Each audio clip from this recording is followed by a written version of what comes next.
Merhaba arkadaşlar. Bugünkü çekimimizde de sizinle bu çok güzel arabalı patiğin çalışmasını yapacağız. Şöyle gördüğünüz gibi ben tek bir eşini ördüm. Şimdi sizinle ikinci eşini öreceğiz. Bunun için ben ön hazırlığımı yaptım. İplerin bebe yünü marka vermeyeceğim çünkü hepsi farklı farklı ama hepsi 3,5 numaralı şişle örülebilecek kalınlıkta ipler. Taban çalışmasını daha önce anlatmıştım. Daha önceki videolarımda var. Bunu 35 ilmek başladım ve ben tabanımı ördüm. Size şöyle kağıtta da anlatayım yeniden. 35 ilmek başladım. 6 tane artırmamı yaptım. 59 ilmeğe geldim. 59 ilmekten sonra ana rengimle 1 2 3 4 sıra haroşa, bir sıra renkli ipimle ve bir sıra daha toplamda 6 sıra haroşamı ördüm. Şimdi şu burun ayrımını yapacağız. Burnumuz 9 ilmek. Onun için şimdi bakın şöyle 6 ayrımdan sonra 2 4 6 sırada haroşamı ördüm. Şimdi şurada burun ayrımını yapacağız. Onun için önce 25 ilmeğimi örüyorum.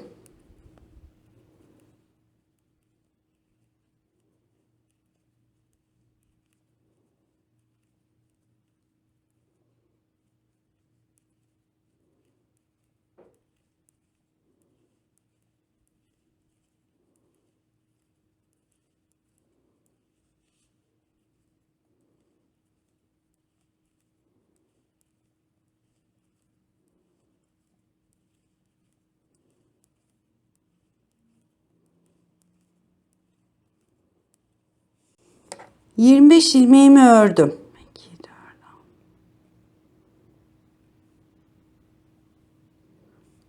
Şimdi burun kısmımızdaki 9 ilmeği örüyorum. 1 2 3 4 5 6 7 8 9. ilmeğimi yanındaki ilmekle beraber alıyorum. Dönüyorum.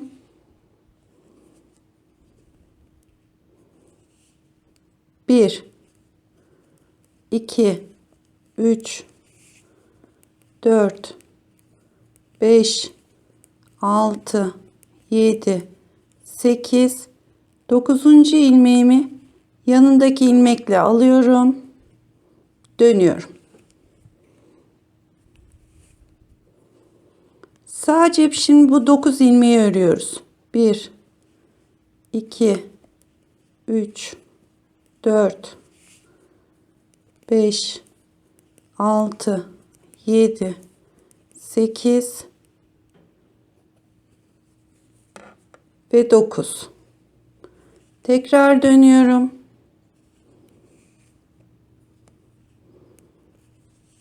1 2 3 4 5 6 7 8 ve 9. Geri dönüyorum.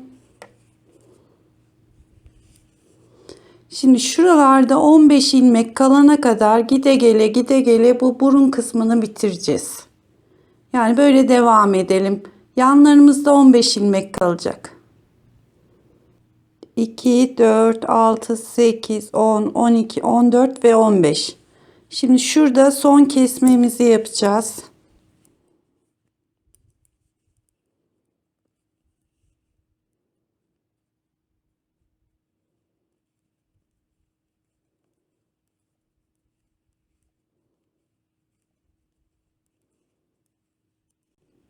Ve bu tarafta da son kesmemizi yaptık. 2 4 6 8 10 12 14 15 ilmeğimiz kaldı. Şimdi arabamızın şu beyaz görünen yerini yapacağız. Onun için beyaz ipimizi alıyoruz. Bu 9 ilmeğimizi 11 ilmeğe çıkacağız. Şu aradan bir tane şuraya takıyorum.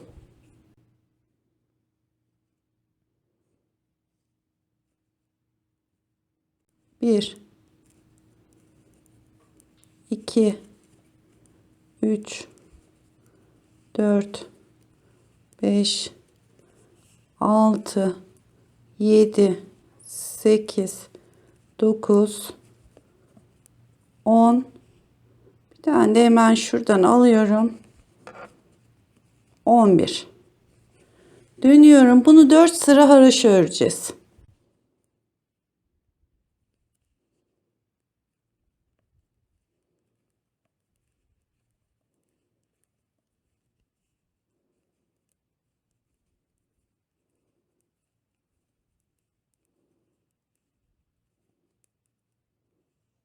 Tabii bu iplerimizi sabitleyeceğiz sonra.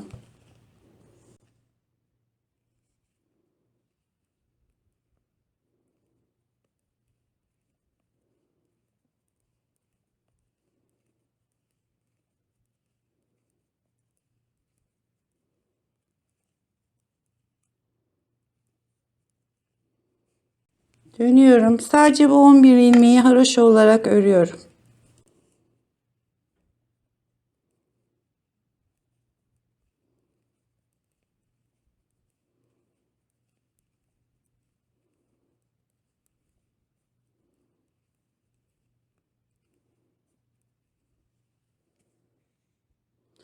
Biraz oyalayıcı bir patik, yani hepsi farklı farklı yapıyor. Tekerleri, ön şeyi, lastiği, ama çok şık duran bir patik.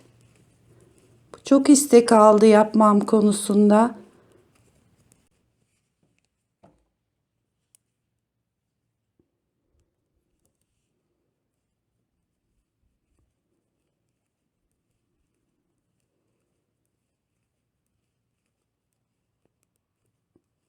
Evet, sanırım 3 tane oldu. 3, son bir tane daha yapıyoruz, bir sıra daha. Yani bir diş daha haroşa yapacağız.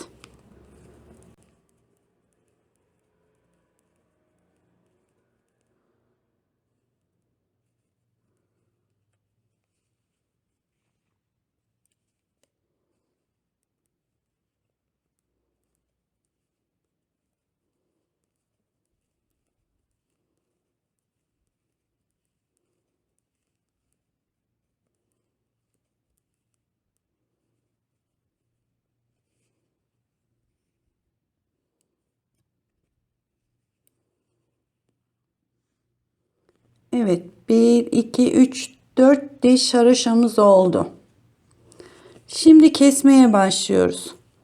1, 2 tane ördüm. Yanındaki 2 ilmeği keseceğiz. İkisini bir aldım. İlmeğim kaçtı. Kestim. Şimdi arada 1, 2, 3 tane ördüm. Şu ikisini birden kesiyoruz. Ve 1, 2 tane ördük. Geri dönüyoruz. Arka tarafta kesme işlemi yok. Kalan ilmeklerimizi haroşa olarak örüyoruz.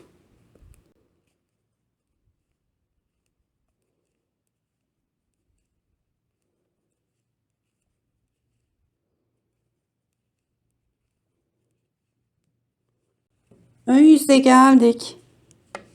Tekrar kesme yapacağız. 1, 2 tane ördüm. Şu ikisini birlikte alıyorum.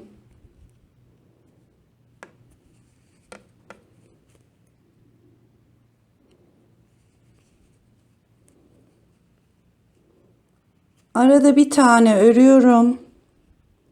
Tekrar şu ikisini birlikte kesiyorum.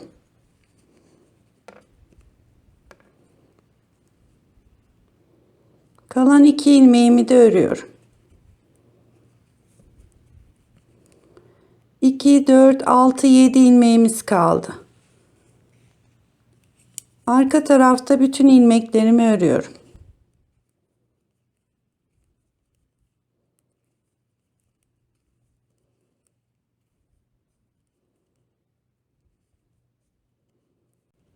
Şimdi son kesmemizi yapacağız.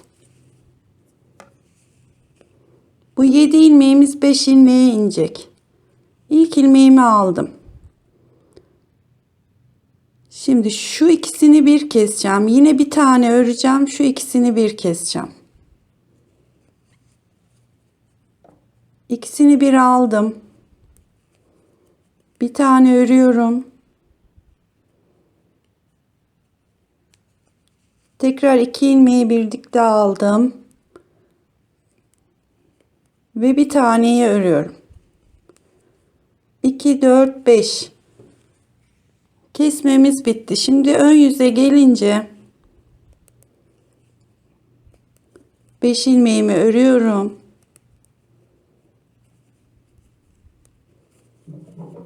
Ön yüze gelince bütün ilmeklerimizi keseceğiz artık.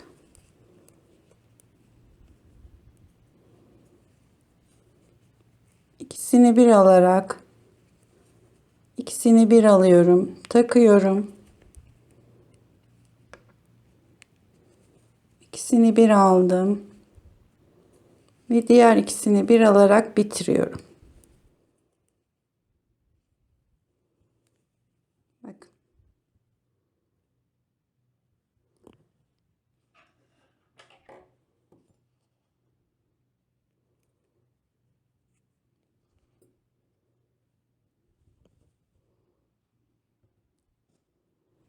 Evet.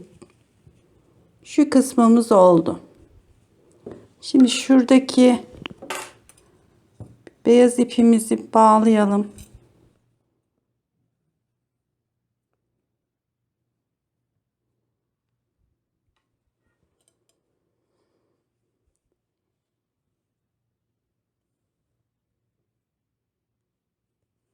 Şimdi şurada 15 ilmeğimiz var. Bu 15 ilmeği şuradan devam ederek ilmek alacağız. Şimdi hemen şu dibinden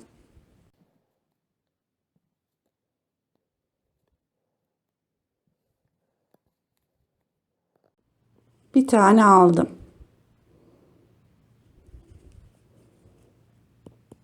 2,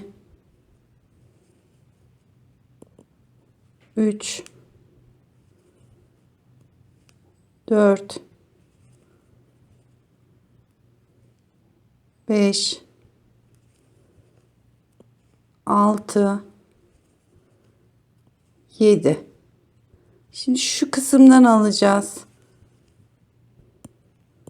1, 2,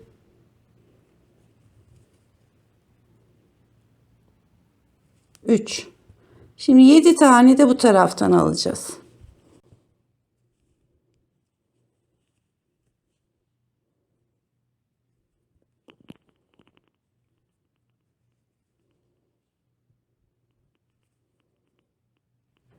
Bir,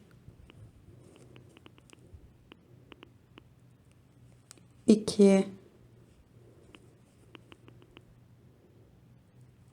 üç, dört, beş,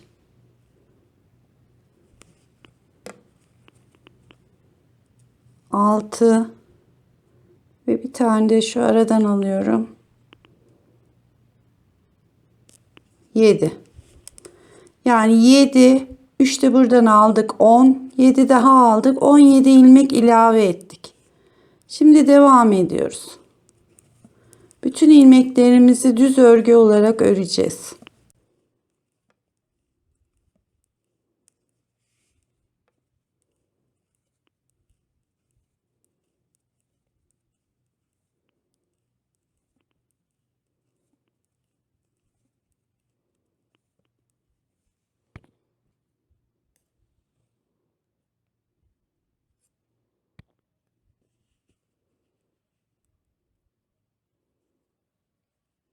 Düz örgünün arka tarafını yapıyorum.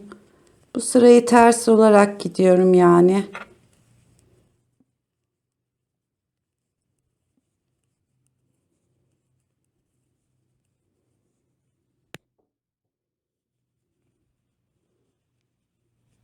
Evet. Patiğimizin şu kısmını da yaptık. Şimdi şöyle 12 sıra düz örgü olarak devam ediyoruz. 12 sıra ördükten sonra şurayı gevşek olarak kesiyoruz. Patiğimizin de şu kısmı kendiliğinden kıvrılıyor. Şimdi 12 sıra örelim ve dümdüz keselim. Evet arkadaşlar, 12 sıra ördüm ve bitirdim. Burası kendiliğinden şöyle kıvrılacak zaten. Şimdi şu arkadan ilmek alacağız. Şu boğaz kısmını yapabilmek için. İlmeğimizi de bakın şu turuncunun altındaki yeşil sıradan alıp gideceğiz. Şimdi hemen şuradan bir tane bir alayım.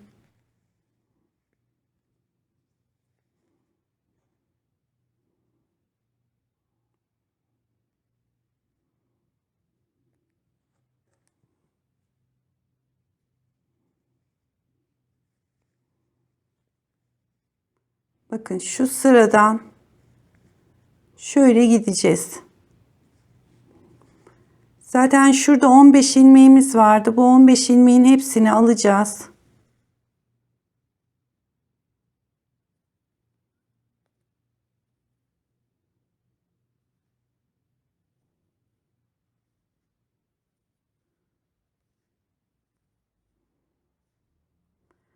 Artık patiğimizin boğaz kısmını yapmaya başlayacağız. Burasını da 2 ters 2 düz olarak öreceğiz.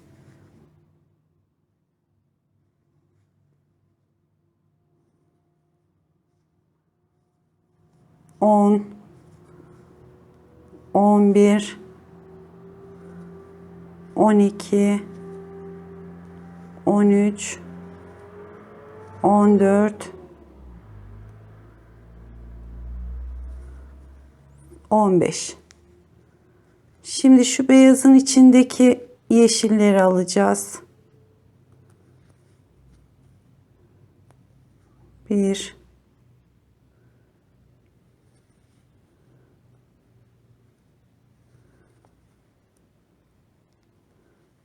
2, 3, 4, 5, 6, 7, 8, 9, 10,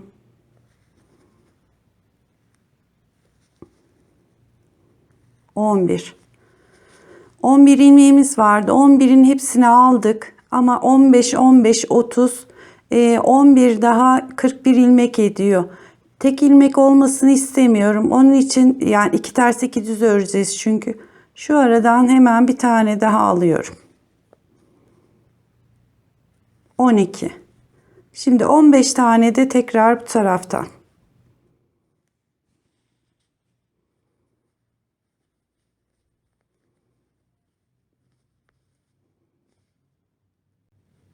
Bir, iki, üç, dört, beş, altı, yedi, sekiz, dokuz, 10,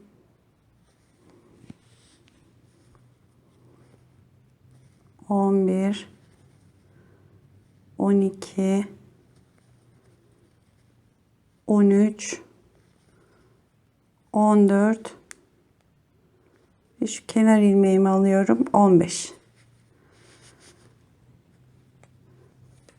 Toplamda 42 ilmeğimizi aldık. 42 ilmeği şöyle 2 ters 2 düz olarak boğaz kısmını öreceğiz. Evet arkadaşlar, ben patiğin boğaz kısmını da ördüm. Şöyle size santim vermek istiyorum. 12,5 santim kadar boğaz kısmını ördüm. Bakın, 2 ters 2 düz. Şimdi patiğimizin şu kısmında şöyle bantımız var. Şöyle dik durmasını sağlıyor. Onu yapacağız. Onu da bakın ayarlamasını şöyle yapacağız. Şimdi şu turuncu ipimiz 1 2 3 arada kalacak. Şu 4. sıradan tığımızda zincir sık iğne yaparak gideceğiz. Yani şu arada 3 tane kalacak.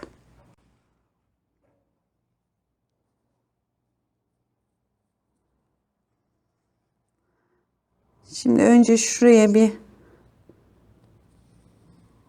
bağlayayım ipimi.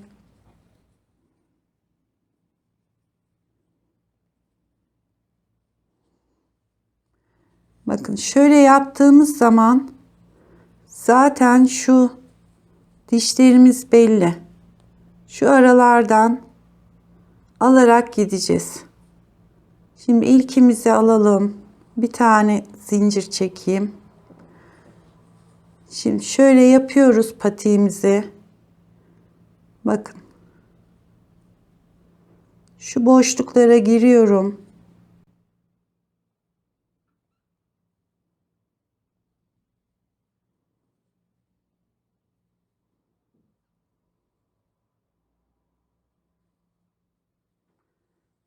Ve arada 1 2 3 tane haroşamız kalıyor. Sıranın sonuna kadar böyle gidiyoruz.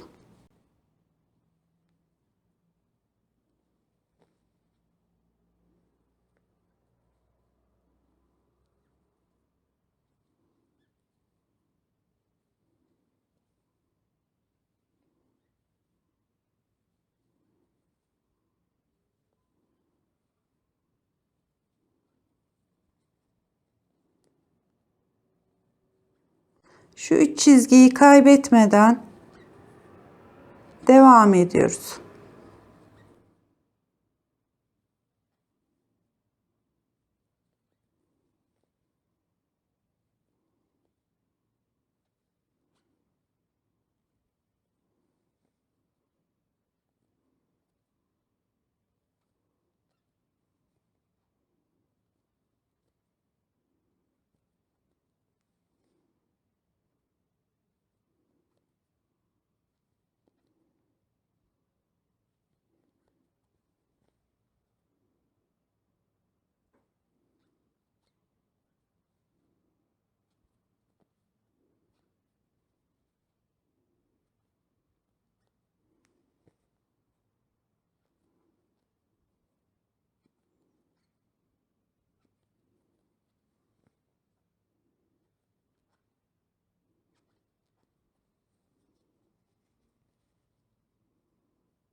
Evet, patiğimizin burun kısmında yaptık. Bakın. Şurada bir çizgimiz oluştu. Şimdi dikmesini yapıyoruz.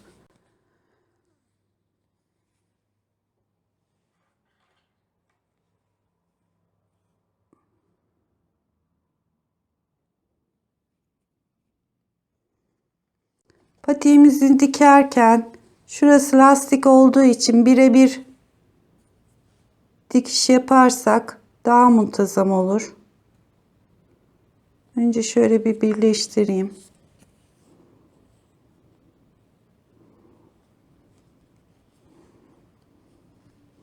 Bakın bir oradan, bir oradan, bir oradan, bir oradan alarak patiğimizin dikmesini yapacağız.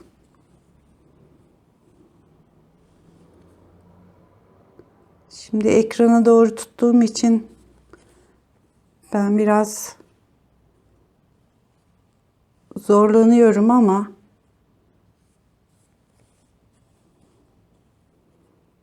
direkt. Şimdi burayı dikiyoruz. Şu boğaz kısmını dikiyoruz. Daha sonra patiğimizin tabi ters çevirip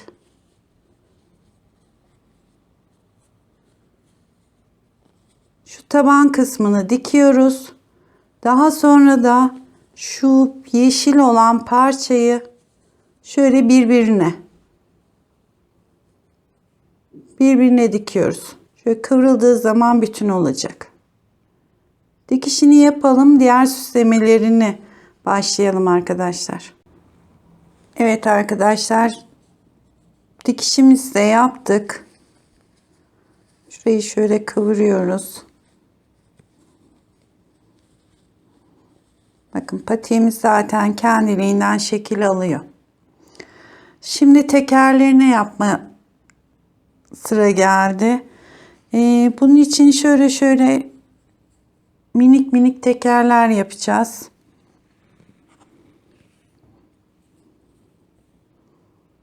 İpimizi bir kere şöyle doluyoruz parmağımıza. Sihirli halka yapar gibi 1, 2, 3 tane zincir çekiyorum.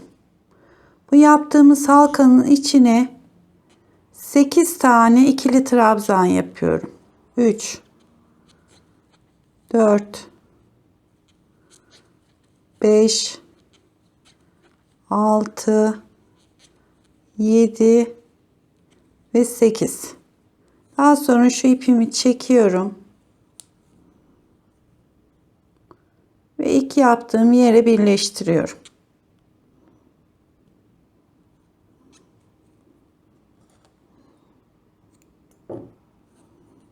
Evet, tekerimizin ortası oldu. Şimdi şu ipimi de şöyle arkaya çekiyorum. Şu ikisini birbirine düğüm atıyorum ki halkamızı tek kat yaptık açılmasın diye.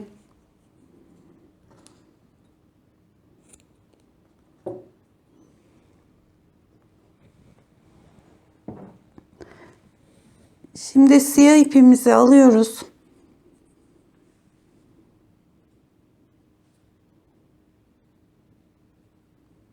Herhangi bir yerden önemli değil. Araya giriyorum. Bir zincir çektim. Dolamadan sık iğne yapacağız. Tekrar aynı yere bir daha battım. Her şu yaptığımız trabzanın arasına 2 kere batıyorum.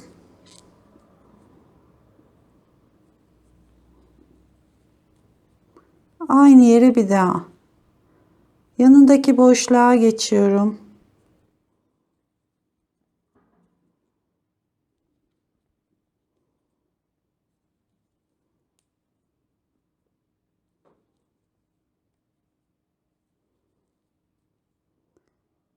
Bütün trabzanların arasına girerek sık iğnemi yapıyorum.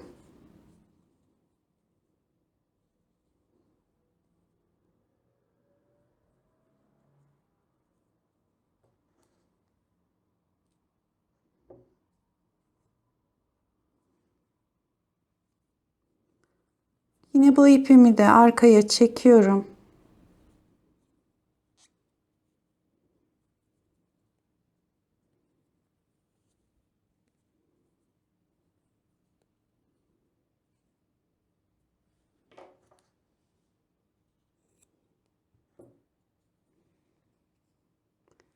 Evet, tekerimiz de oluştu. Şimdi buraya bir tane, buraya da bir tane olmak üzere iki tane ön tarafa, iki tane yan tarafa, iki tane de diğer yana dikeceğiz. Önce ama dikmeden önce bir de şu farlarımızı yapalım. Şu önümüzdeki farları.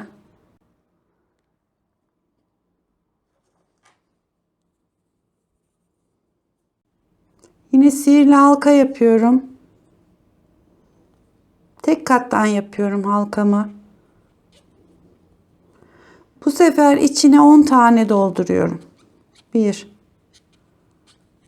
2 3 4 5 6 7 8 9 ve 10. Şöyle iyice çekiyorum ipimi.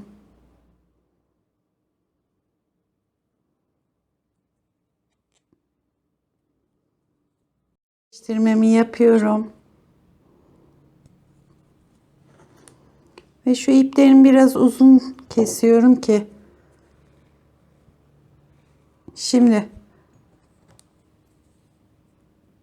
şu tam ortaya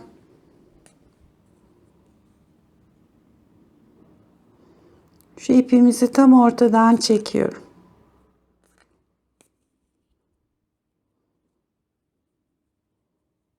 Bakın.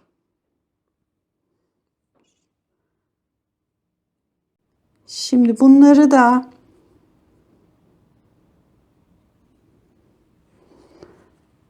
şu patiğimizin ön kısmına dikiyorum. Ön kısmına diktikten sonra tekerlerini dikeceğim. Şöyle.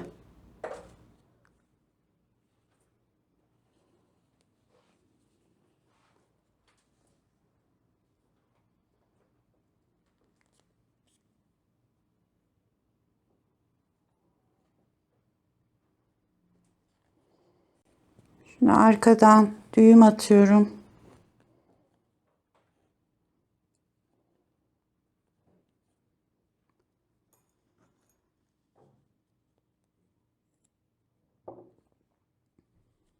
Evet, bir tane farımızı diktik buraya. Şimdi bir tane tekerin dikmesini göstereyim. Patiğimiz şöyle bir yan çeviriyoruz. Zaten şurada bir ön artırmamız var. Oraya gelecek şekilde şöyle dikeceğim. Bir tanesini de şöyle.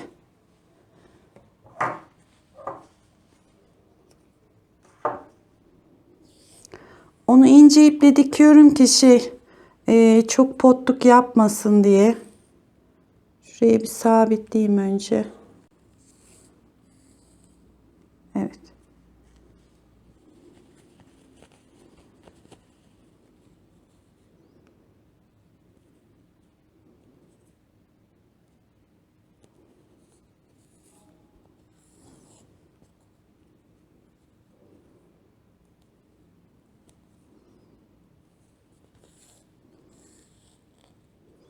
Şu tekerin siyah yerlerinden tutturuyorum.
tane tekerimizi diktik.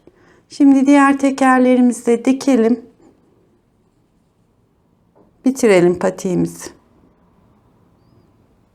Evet arkadaşlar, patiğimizin tekerlerini de diktik. Farlarımızı da diktik.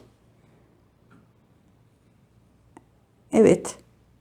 Şöyle yapacak arkadaşlara kolay gelsin.